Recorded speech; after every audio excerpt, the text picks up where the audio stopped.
shot. Extravagance at the end. India बढ़ेगा England से 1 जुलाई से धुलाई का मजा अब सिर्फ सोनी स्पोर्ट्स नेटवर्क के टीवी चैनल्स पर। हमारे चैनल को सब्सक्राइब करें और बेल आइकन दबाएं।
आपको 6th फ्लोर जाना है।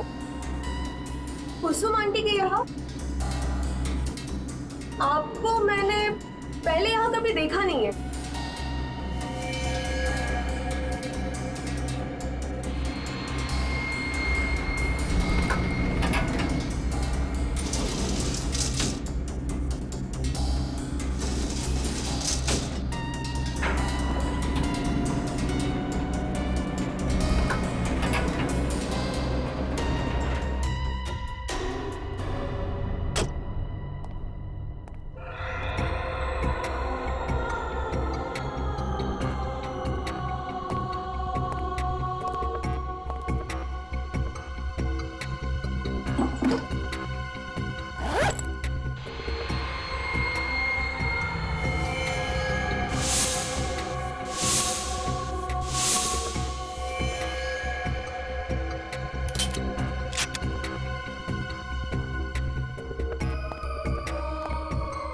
प्यार किया है मैंने तुमसे, परिवार को छोड़ा है मैंने तुम्हारे लिए।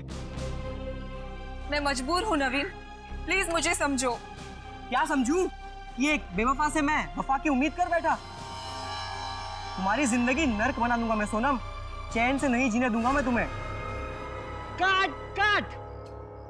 अरे नवीन क्या कर रहा है यार? कोई अपनी महबूबा से इस तरह गुस्से में बात करता है क्या? उसने मुझे धोखा दिया है तो गुस्सा तो आएगा ना?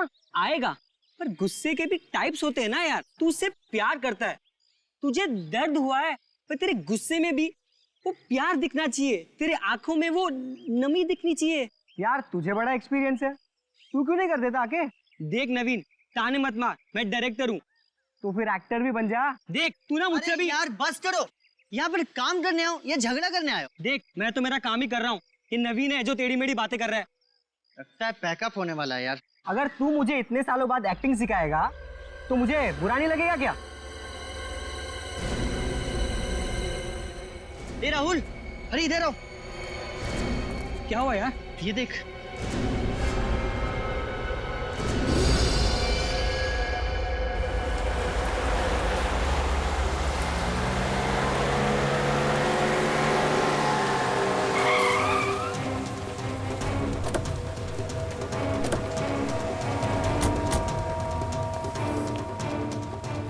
रजत, तुम सीढ़ियों से जाओ, हम लिफ्ट से आते हैं। हाँ?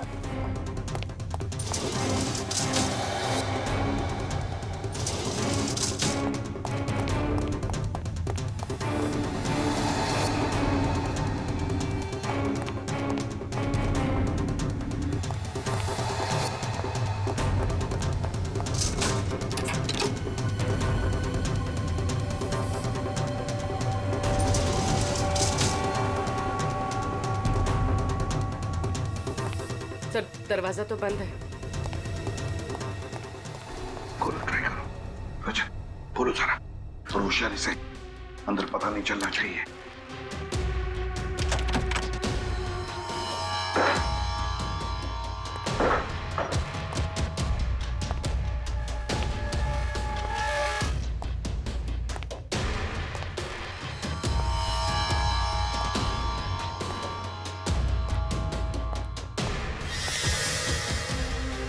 My God.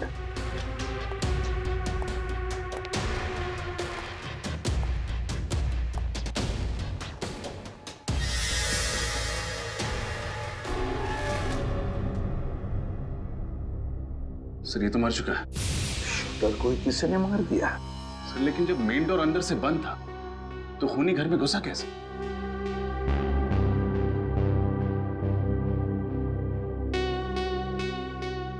खूनी घर के अंदर नहीं, घर के बाहर था। जैसे इसने अपने शिकार पर निशाना लगाया होगा, खूनी ने इस पर निशाना लगाया और गोली चला दी। इसे जरा पलटो इसे।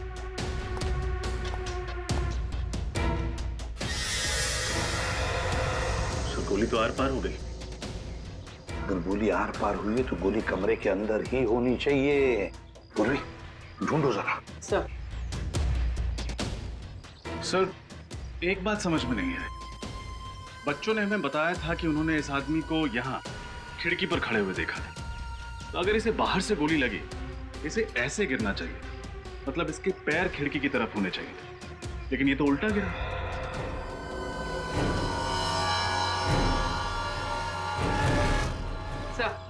सर बुलेट कहीं नहीं मिली। अच्छा, कमरे के अंदर बुलेट नहीं मिली, ये आदमी उल्टा पड़ा है।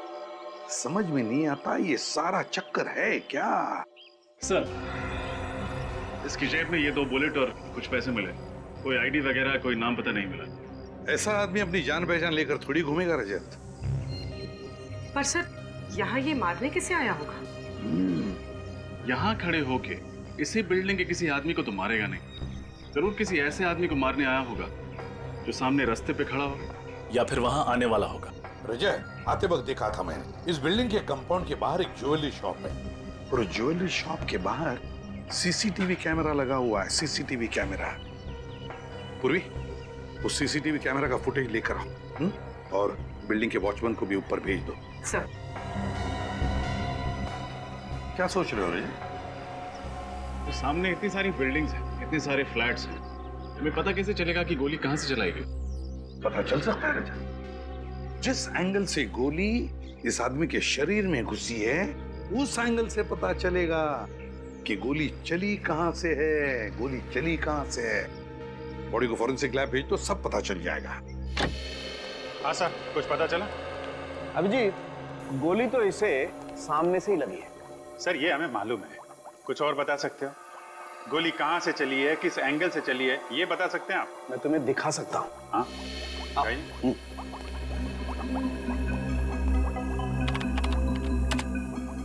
ये देखो, ये इसकी छाती पर सामने की तरफ जो घाव है, जहां से गोली इसके शरीर के अंदर घुसी है, ये ऊंचाई पर है। और ये दूसरा घाव जो इसकी पीठ पर है, जहां से गोली निकली है, ये नीचाई पर है।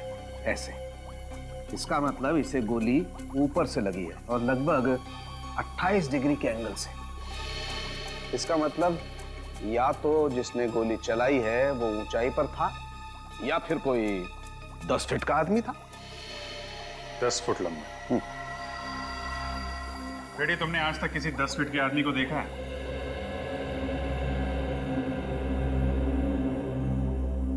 नहीं सर। नहीं देखा सर। तो फिर आपकी दूसरी थ्योरी सही है, गोली सामने से चली है, ऊपर से। जी। और सर जिसने भी ये गोली चलाई है वो भी कोई प्रोफेशनल किलर है, क्योंकि इतनी दूरी से इतना एक्यूरेट, इतना सही निशाना लगा पाना किसी आम आदमी के बस की बात तो हो नहीं सकती। फिर भी रजत, एक बात अभी भी घूम गई है। इस आदमी को अगर सामने से गोली मारी गई है तो ये आदमी खिड़की से गोली लगने के बाद ऐसे गिरता, मतलब खिड़की की तरफ इसका पैर होता और सर दरवाजे की तरफ। मगर हमें इसकी लाश जब मिली तो इसका सर खिड़की की तरफ था और पैर दरवाजे की तरफ। कैसे हुआ होगा? साड़ुके साहब, इसके फिंगरप्रिंट से कुछ पता चला कि ये आदमी कौन है? नहीं, वो पता नहीं लगा, क्योंकि इसके फिंगरप्रिंट्स हमारे क्रिमिनल डाटाबेस में किसी के साथ मैच ही नहीं होते। अगर इस निशानेबाज का पता नहीं चल रहा है तो फिर हमें यह पता लगाना पड़ेगा कि ये वहां पे निशाना किसे बनाने आया था। सर, उस वक्त सड़क पे बहुत सारे लोग थे और इतने सारे लोगों के बीच में इस आदमी का निशाना कौन था, कैसे पता चलेगा? रेडी, फिर भी पता तो लगाना पड़ेगा ना। सर, हमें ये पता चल चुका है कि ये राइफल किसी के नाम रजिस्टर्ड नहीं है, इसका कोई लाइसेंस नहीं है। इल्लीगल गन, ये तो पहले से ही शक था। सर, मैं एक ऐसे आदमी को जानता हूँ जो उन सभी आदमियों को जानता है जो ऐसे इल्लीगल हथियारों में डील करते हैं। ठीक है, मिलो उससे और पता लगाओ कि ये गन किसने बेची और किसने खरीदी। सर, फिर से उस बिल्डिंग में जाना पड़ेगा।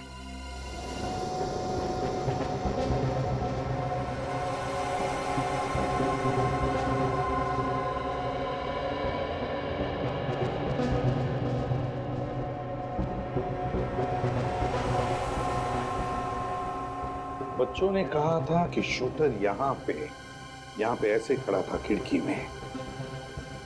अब देखते रहे, जब पता चल जाएगा गोली कहाँ से चली थी, कहाँ से चली थी गोली।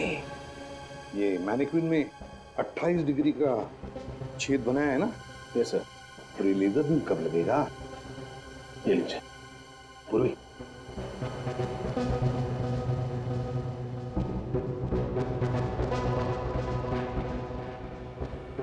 बहुत दूर है, कुछ दिख नहीं रहा है यहां से। एक मिनट, देखते हैं।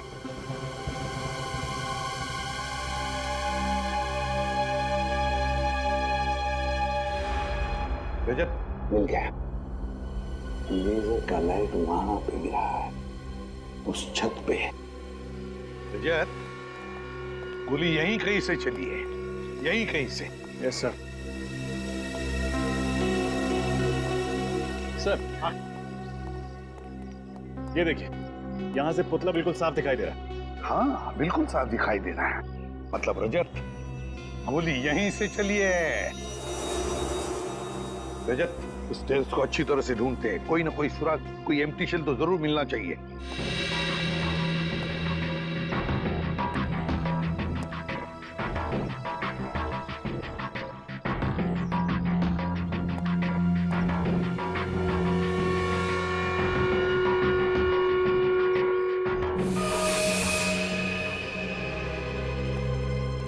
सर, हाँ,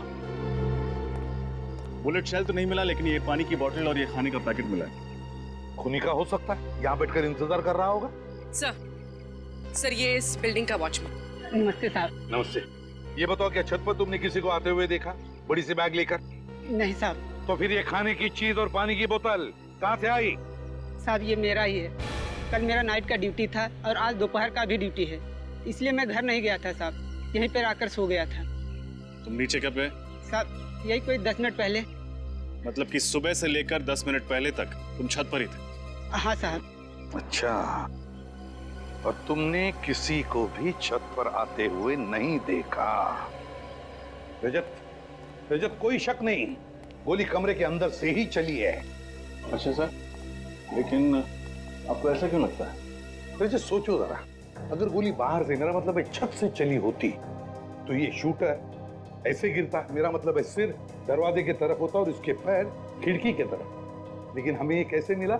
इसके पैर थे दरवाजे की तरफ और सिर था खिड़की की तरफ। मतलब है गोली कमरे के अंदर से ही चली है। यस सर, तभी तो घर के अंदर कोई बुलेट नहीं मिली। गोली उसके सीने में लगी, उसकी पीठ से निकली, खिड़की से बाहर चली गई। एग्जैक्टली, शायद किसी वजह से ये ऐसे मुड़ा होगा और बस उसी वक्त गोली चली। सर, जब हम इस फ्लैट में आए तो दरवाजा अंदर से बंद था। सर, अगर गोली अंदर से चली है तो फिर चली कहाँ से? वही तो, ये खूनी छुपा कहाँ होगा, छुपा कहाँ होगा? रजत, काम करो, तो इस मैनिक्विन को घुमाओ, ऐसे घुमाओ उल्टा, जैसा पता चल जाएगा गोली चली कहां से थी और खूनी छुपा कहां था। अब ये जो तुम्हारा लेजर का बीम है वो छोड़ो उसमें से।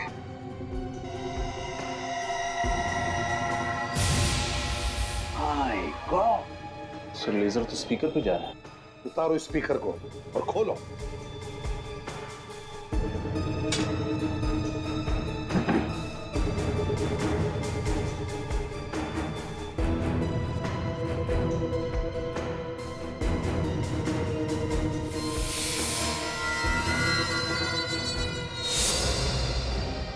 सर इसमें तो गन है। हाँ रजत, गन के साथ साथ एक छोटा सा कैमरा भी, शूटर की हर हरकत पर नजर रखने के लिए। अच्छा,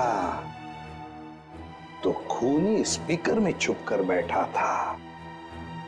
जैसे ही शूटर किसी वजह से मुड़ा, खूनी ने उस पर गोली चला दी।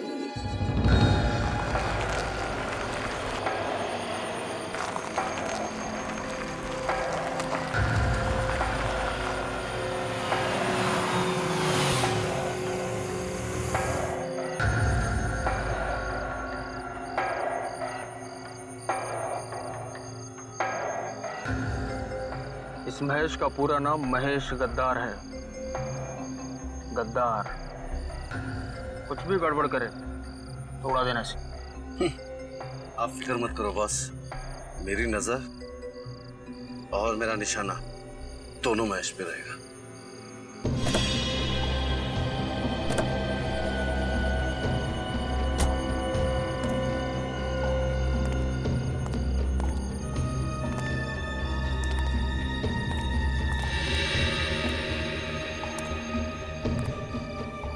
माल लाए मेरा। मैं जुबान का पक्का हूँ महेश बाबू।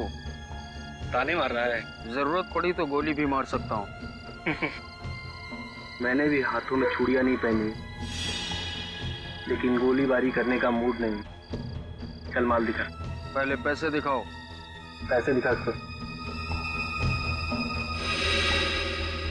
अब क्या गिन के दिखाओ? उसकी जरूरत नहीं है। कम निकले तो बाद में हिसाब करने आता है मुझे।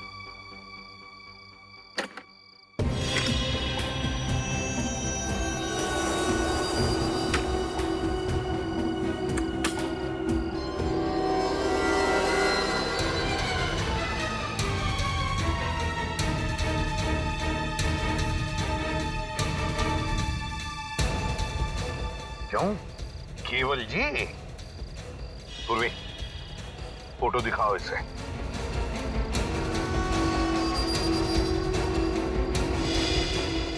कौन है ये? जानते हो कौन है ये? नहीं सर, मैं से नहीं जानता। मैं पहली बार देख रहा हूँ सर। अच्छा, पहली बार देख रहे हो। और ये गन? गन तो पहचानते होंगे, है? नहीं? कौन है ये? सर ये आदमी भिकू है। भिकू? 3 महीने पहले ये मुझे मिला था। अच्छा, तब मैंने इसको ये गन बेची थी सर। और बताओ इसके बारे में। सर इसने मुझे खुद कांटेक्ट किया था और उसके बाद फिर मैं इससे कभी नहीं मिला। पहली और आखिरी बार मिला था सर। अच्छा, पहली बार मिला और तुमने गन बेच दी इसे। कहाँ रहता है ये भिकू?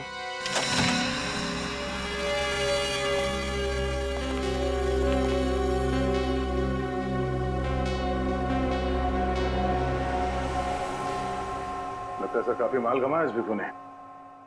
हाँ, पेशेवर खूनी जो था। एक काम करो, इस घर की अच्छी तरह से तलाशी लो, शायद कुछ मिल जाए जिससे पता चले वो किसे मारने आया था।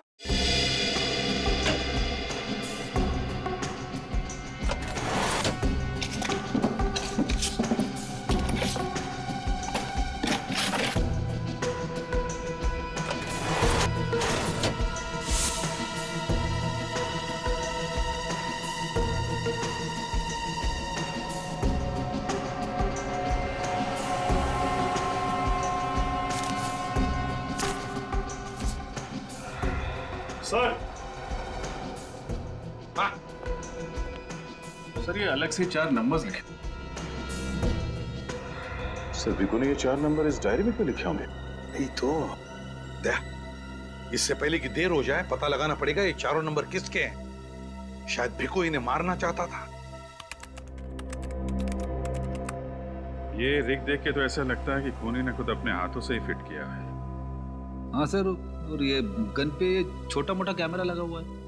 फ्रेडी, इसी कैमरे से तो वो देख रहा था कि गन के सामने कौन आ रहा है। और ये रिग रिमोट से ऑपरेट होता है, जिसके जरिए इस गन को ऊपर नीचे, ये देखिए, दाएं बाएं भी घुमाया जा सकता है। बात साफ है, खूनी कहीं दूर बैठा था और दूर से ही उसने बीकू का शिकार किया। मगर खूनी उस फ्लैट में घुसा कैसे? ये रिग वगैरह लगाने में तो काफी टाइम लगा होगा। किसी ने देखा कैसे नहीं उसे? बिल्डिंग के वॉचमैन से भी पूछा, उसे भी कुछ नहीं मालूम। और सर बिल्डिंग के मेन गेट पर जो सीसीटीवी कैमरा फिट है उसकी पूरी फुटेज चेक की, लेकिन कोई भी ऐसा आदमी नहीं दिखा जिस पर शक किया जाए। कहीं वो फेस बदल के तो नहीं आया? इलेक्ट्रिशियन, दूध वाला, पेपर वाला,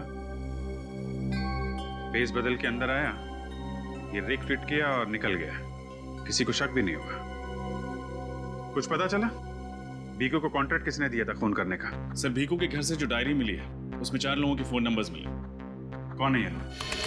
सर नाम है मनीष, रितेश, विक्रांत और हितान। चारों बिजनेस पार्टनर्स थे। किस चीज का बिजनेस है इनका? सिक्योरिटी इक्विपमेंट का सर। ये लोग सिक्योरिटी एजेंसीज और प्राइवेट बिल्डर्स को इक्विपमेंट सप्लाई करते थे। लेकिन सर इस तरीके का बिजनेस करने वाले इन लोगों के फोन नंबर्स एक कॉन्ट्रैक्ट किलर के पास कैसे? या तो इन चारों ने किसी की सुपारी दी होगी या फिर किसी ने इन चारों की सुपारी दी होगी बीकू को। सर एक और बात पता चली, इन चारों में से एक पार्टनर मनीष, 1 महीने पहले ही उसका खून हुआ है। कैसे खून हुआ इस मनीष का? सर मनीष एक कॉफी शॉप में बैठा हुआ था जब किसी ने उस पर गोली चलाई। पुलिस रिकॉर्ड्स के मुताबिक 9mm की स्नाइपर राइफल की गोली थी। सर कॉफी शॉप में ही मनीष ने दम तोड़ दिया। स्नाइपर राइफल की गोली? मतलब ये चारों पार्टनर्स बीकू के निशाने पे थे। मनीष को तो उसने मार दिया, बाकी बचे इन 3 पार्टनर्स में से किसी को मारने के लिए उस फ्लैट में घुसा होगा। मगर किसको? सर उसी रास्ते पे जो ज्वेलरी शॉप के सीसीटीवी कैमरा की रिकॉर्डिंग है उसको श्रेया चेक कर रही, शायद कुछ पता चले। सर सर ये देखिए, ये आदमी कब से एक ही जगह पर खड़ा है और बार बार अपनी घड़ी चेक कर रहा है। हाँ सर, ऐसा लग रहा है जैसे ये किसी का बेसब्री से इंतजार कर रहा है।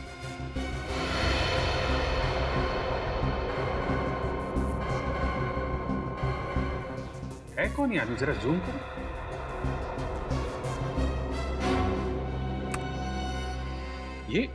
ये तो उन चारों पार्टनर्स में से एक है ना, विक्रांत?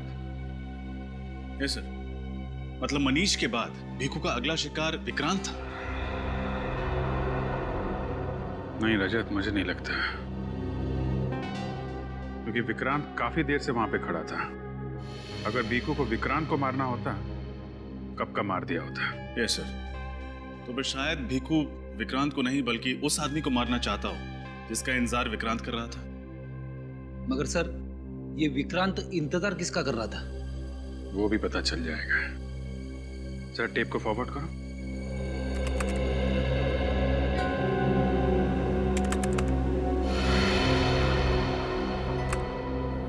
रितेश,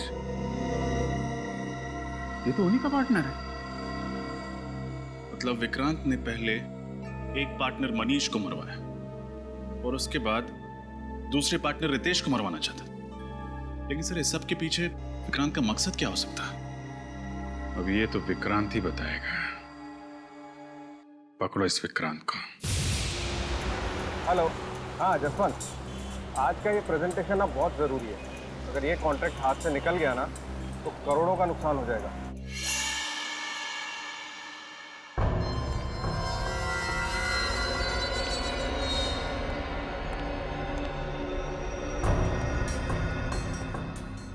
मैं ऑफिस पहुंच रहा हूँ, बस गाड़ी पार्क करके मैं ऊपर आता हूँ।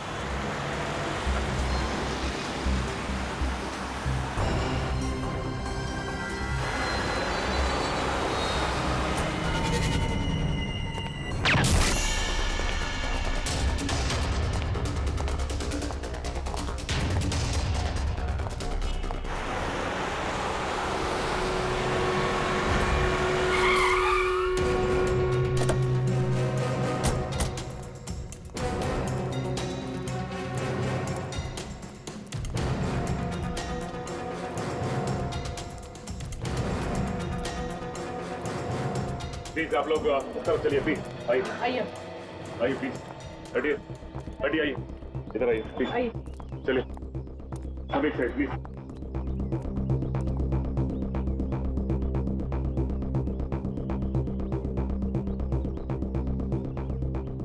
जरा पलटाओ पलटाओ इसे। इसकी छाती पे गोली मारी गई है। हाँ सचिन, इस विक्रांत को भी वहीं पर गोली मारी है जैसे मनीष को मारी थी।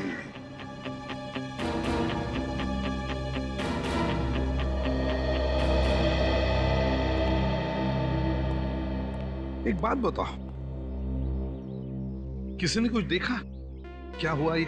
सर मैंने देखा था सर, विक्रांत सर जैसे ही गाड़ी से उतरकर ऑफिस की तरफ जाने लगे तो गोली लगी और यहाँ गिर गए। अच्छा, किसने गोली चलाई देखा तुम लोगों ने?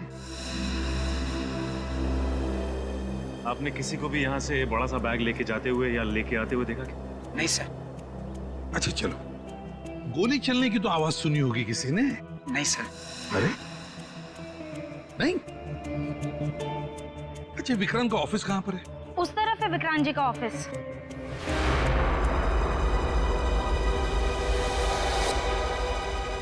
सचिन, गोली तो यहीं से चली है, बिल्डिंग में से ही। अगर बिल्डिंग की खिड़कियां तो बंद है तो जरूर गोली छत से चली है, छत से। लगता है उसी आदमी का काम है, उसी खूनी का जिसने मनीष को मारा है। छत से गोली चली है। एक काम करो, छत पे जाकर देखो, देखो कुछ मिलता है क्या। और बिल्डिंग में जितने भी लोग हैं उनसे पूछताछ करो, पूछो उनसे क्या किसी ने किसी अनजान आदमी को बिल्डिंग में आते जाते हुए देखा है क्या? हाँ? सर, हम जिसे खूनी समझ रहे थे उसी का किसी ने खून कर दिया। वही तो हम सोच रहे थे कि विक्रांत रितेश को मारना चाहता है, या तो विक्रांत को ही किसी ने मार दिया। सर,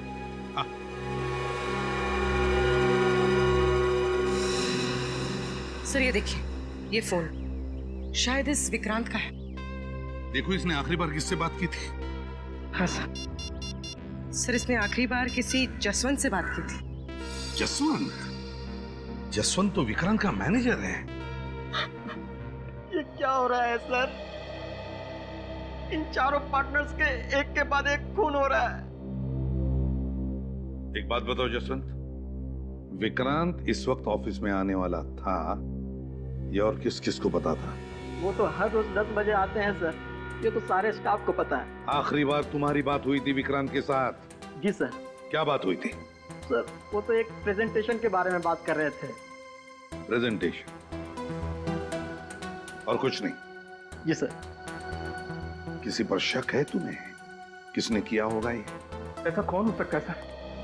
मैं किस पे शक करूं जिसने मेरे पार्टनर विक्रांत को मार दिया? सिर्फ विक्रांत ही नहीं, खूनी कोई ऐसा आदमी है जो तुम चारों का दुश्मन है। क्या? हाँ, वो तुम चारों को खत्म करना चाहता है। लेकिन सर, मेरी तो ये समझ में नहीं आ रहा है कि हम चारों ने उसका क्या बिगाड़ा है। वो हमें क्यों मारना चाहता है? कल तुम और विक्रांत एक बिल्डिंग के नीचे मिलने वाले थे, है ना? हाँ सर। वहां भिकू नाम का एक शूटर तुम्हें निशाना बनाने वाला था, तुम्हें, मगर किसी ने उसे ही मार दिया। क्या? भिकू मुझे मारना चाहता था? हाँ, हमें लगा था कि सबके पीछे विक्रांत का हाथ है और उसी ने भिकू को तुम्हें मारने का कॉन्ट्रैक्ट दिया था। नहीं नहीं सर, ऐसा नहीं हो सकता। विक्रांत मेरा पार्टनर ही नहीं था, मेरा एक अच्छा दोस्त भी था। आपका चौथा पार्टनर मिस्टर हितांक फिलहाल कहाँ पर है? वो तो पिछले 1 महीने से शहर से बाहर गया हुआ है। उसके पिताजी की तबीयत खराब है। कब आने वाला है? उसने कहा तो था कि वो जल्द से जल्द लौटने की कोशिश करेगा। कुछ दिन पहले तुम्हारा एक्सीडेंट हुआ था, है ना? जी हाँ सर। क्या हुआ था? 5 मई को मैं अपनी बीवी और बच्चे के साथ एक पार्टी से वापस लौट रहा था। गाड़ी का टायर बीच में ही फट गया और एक्सीडेंट हो गया। उस एक्सीडेंट में मेरी बीवी और बच्चे तो मर गए, लेकिन मैं पता नहीं कैसे बच गया। ये अचानक टायर फटा कैसे? दरअसल मेरी गाड़ी पर किसी ने गोली चलाई थी। वो गोली गाड़ी के टायर पर लगी और टायर फट गया। गाड़ी बहुत स्पीड में थी और मैं उसे कंट्रोल नहीं कर पाया, बस।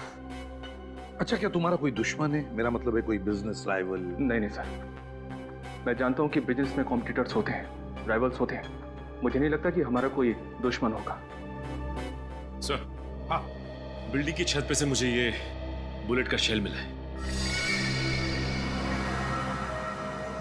9mm shell, long range rifle का शेल ही है। सर फिर तो एक बात पक्की है कि खूनी ने विक्रांत पर छत से ही गोली चलाई है। हाँ पूर्वी, हमारा शक सही निकला।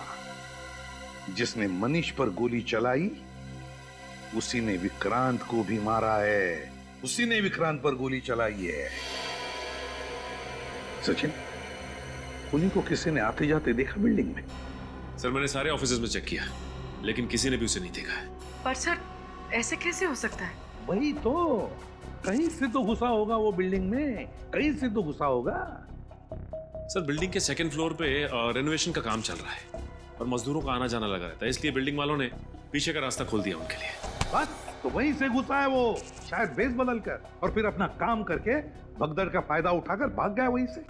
ये आदमी तो बहुत खतरनाक लग रहा है सर। हाँ, बहुत ही खतरनाक आदमी है वो। 3 खून कर चुका है वो। तुम भी संभल के रहना। तुम जहां भी जाओ किसी को भी पता नहीं चलना चाहिए। और सचिन, इनका चौथा पार्टनर हितांग, उसे कांटेक्ट करो और उससे कहो कि जैसे वो शहर में आए हमें इन्फॉर्म करें। सर रितेश अपने परिवार के साथ जब एक पार्टी से लौट रहे थे तब उनकी गाड़ी पर गोली चलाई गई जो टायर पे लगी। रितेश गाड़ी को कंट्रोल नहीं कर पाए और गाड़ी फांजा ब्रिज से नीचे गिर गई।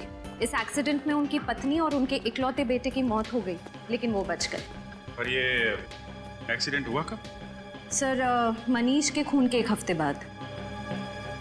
तो कहीं इस भीकू का हाथ तो नहीं है इस एक्सीडेंट में? सर मेरा तो रितेश पर शक पक्का हो रहा है। हो सकता है अपने परिवार और अपने पार्टनर्स का बदला लेने के लिए उसी ने भीकू पर गोली चला दी। हम अगर भीकू पे तो रिमोट कंट्रोल से गोली चलाई गई है और फुटेज में दिख रहा है रितेश विक्रांत के साथ मिलने आया था। अगर उसने कुछ किया होता तो हमें दिख जाता फुटेज में। अगर रितेश या हितांग ने भीकू का खून नहीं किया तो फिर किसने किया? कहीं ऐसा तो नहीं कि इनके किसी बिजनेस राइवल ने भीकू को कॉन्ट्रैक्ट दिया हो इन्हें मारने के लिए? इन चारों पार्टनर्स के बिजनेस राइवल के बारे में पता लगा है क्या? लगाया ना सर, मगर अभी तक किसी पर शक नहीं हो रहा है। लेकिन एक अजीब बात सामने आई है सर। क्या? इनकी फर्म को एक ऑर्डर मिला था, एक प्राइवेट सिक्योरिटी एजेंसी को माल पहुंचाना था, लेकिन ऐन वक्त पर ऑर्डर कैंसिल हो गया। तो उस ऑर्डर का इन पार्टनर्स की मौत के साथ कोई संबंध हो सकता है सर। ऑर्डर बड़ा था, करोड़ों रुपए का। ऐन वक्त पर ऑर्डर कैंसिल होने की वजह से इनको बहुत बड़ा नुकसान उठाना पड़ा था, बल्कि आज भी कंपनी कर्जे में डूबी हुई है। और ये ऑर्डर कैंसिल होने की वजह? सर वो तो पता नहीं चल पाया है, लेकिन चारों पार्टनर्स के खिलाफ एक कोर्ट केस चल रहा है। और सर इसी टेंशन की वजह से एनुअल जनरल मीटिंग में उन चारों पार्टनर्स के बीच झगड़ा भी हुआ था।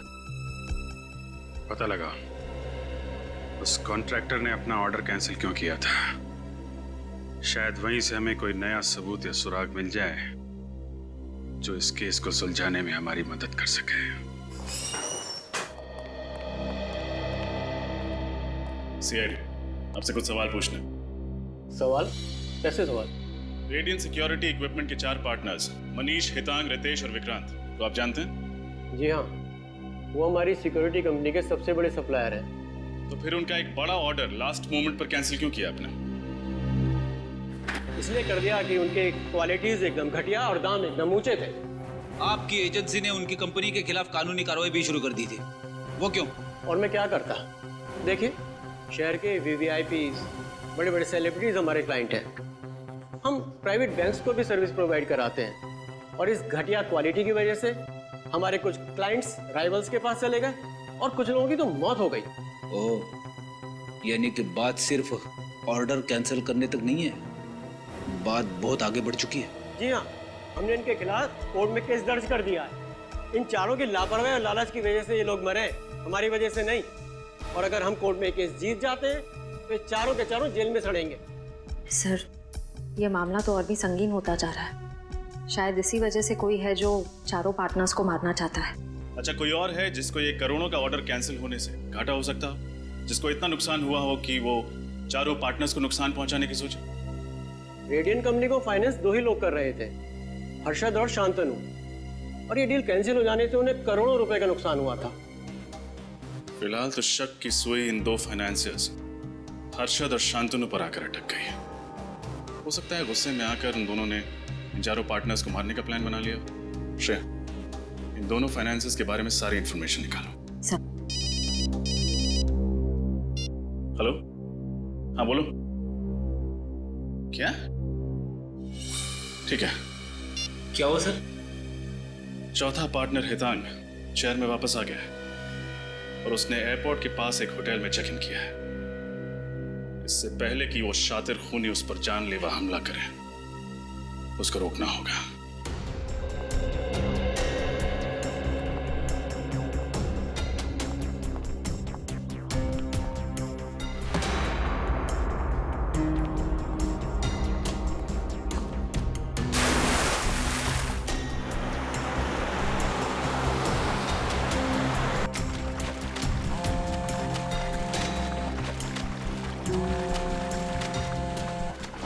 सर मैं लगातार मिस्टर हितांग का नंबर ट्राई कर रही हूँ। रिंग बज रही लेकिन वो फोन नहीं उठा रहा है। अच्छा, होटल के रिसेप्शन में बोलो, बॉस के कमरे में फोन कनेक्ट करके दें। सर मैंने वहाँ भी फोन किया था लेकिन उनका कहना है कि मिस्टर हितांग अपने कमरे में ही नहीं है। कमरे में नहीं?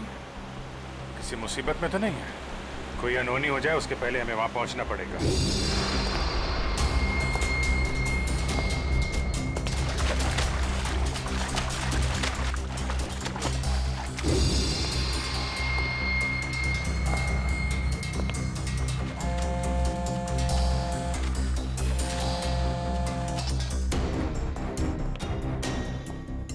अरे सुनो, हाउसकीपिंग का सारा स्टाफ कहाँ है? मैं कब से उन्हें ढूंढ रही हूँ। मुझे मन्नू से बात करनी है। मैं तुमसे बात कर रही हूँ। क्या नाम है तुम्हारा?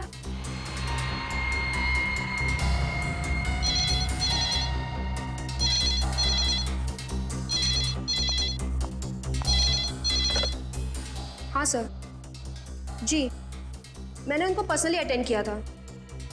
ठीक है सर, मैं अभी आपके कैबिन में आती हूँ। सुनो, मन्नू मिले ना तो उसको कहना मुझसे आके मिले। मैं एक मैनेजर से मिलके आती हूँ। वो जो दोनों फाइनेंसर्स थे हर्षद और शांतनु, उनके बारे में क्या पता चला? सर दोनों पार्टनर्स बिजनेस के सिलसिले में पिछले 1 महीने से विदेश में हैं सर। सर अगर दोनों 1 महीने से विदेश में हैं, तो फिर इन पार्टनर्स को फोन कौन कर रहा है?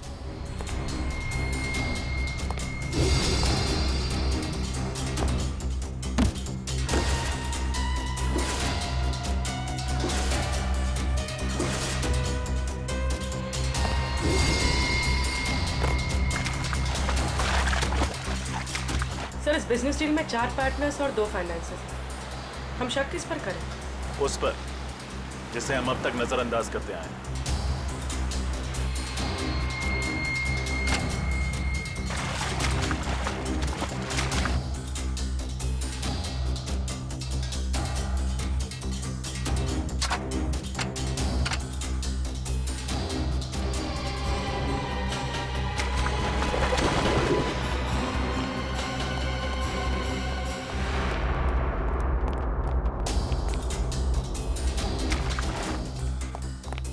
आपके गेस्ट मिस्टर हेतांग इस वक्त कहाँ हैं? आपने पहले भी फोन किया था उन्हें पूछने के लिए। आप ये बताइए कि वो इस वक्त कहाँ मिलेंगे? अभी थोड़ी देर पहले नीचे गए, शायद जिम में होंगे या स्विमिंग पूल के अंदर होंगे। हो सकता है रेस्टोरेंट में भी बैठे हों। अच्छा ये फोटो देखो, ये मिस्टर रितेश की है। इनको आपने इस होटल में आते जाते देखा है?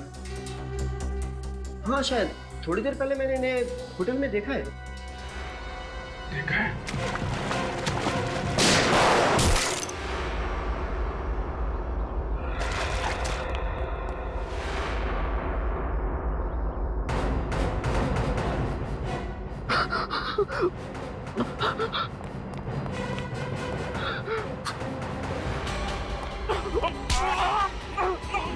नहीं छोड़ूंगा मैं तुम्हें। हाँ सर, हाँ मैंने ही सबको मार दिया। क्यों? वो तो तुम्हारे बिजनेस पार्टनर थे ना, दोस्त थे तुम्हारे। दोस्त नहीं थे सर, ये लोग गद्दार थे। मेरी वजह से इन लोगों को लाखों करोड़ों का कॉन्ट्रैक्ट मिला, मगर इन लोगों ने मार्केट में हल्की क्वालिटी का जाली माल बेचना शुरू कर दिया। तो तुम पुलिस में रिपोर्ट लिखवा सकते थे। हाँ, जब तक मुझे पता चलता तब तक बहुत देर हो गई थी। कॉन्ट्रैक्टर ने हम पर क्रिमिनल केस दर्ज कर दिया था। मैंने अपना मुंह खोलने की ठानी, मगर इन लोगों ने उल्टा मेरा ही मुंह बंद करने की कोशिश की। जब तुमने चुप रहने से इनकार कर दिया तो उन्होंने तुम्हारा और तुम्हारे परिवार का एक्सीडेंट करवा दिया, जिसमें तुम्हारी पत्नी और तुम्हारा बच्चा तो मर गए, लेकिन तुम बच गए। हाँ सर। उसके बाद मैंने सोचा अगर मैं पुलिस के पास गया तो ये मेरे माँ बाप को भी मार डालेंगे, और इसलिए मैंने भीखू कॉन्ट्रैक्ट किलर को हायर किया।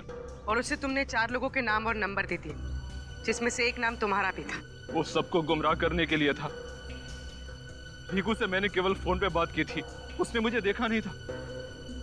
कुछ पैसे मैंने उसके अकाउंट में ट्रांसफर कर दिए थे। भीखू ने सबसे पहले मनीष को कॉफी शॉप में मारा, और उस दिन जब वो तुम्हें विक्रांत को मारने वाला था, उसके पहले ही तुमने भीखू को उड़ा दिया है?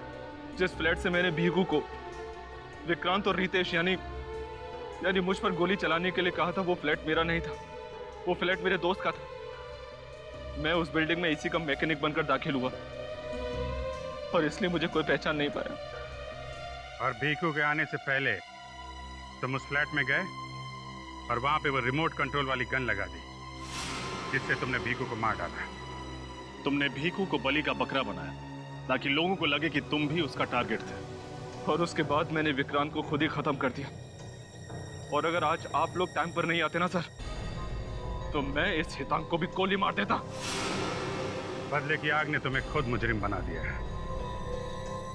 इस हितांग को तो उसके किए की सजा मिलेगी, लेकिन 3 खून करने के जुर्म में तुम्हें सिर्फ फांसी होगी, फांसी।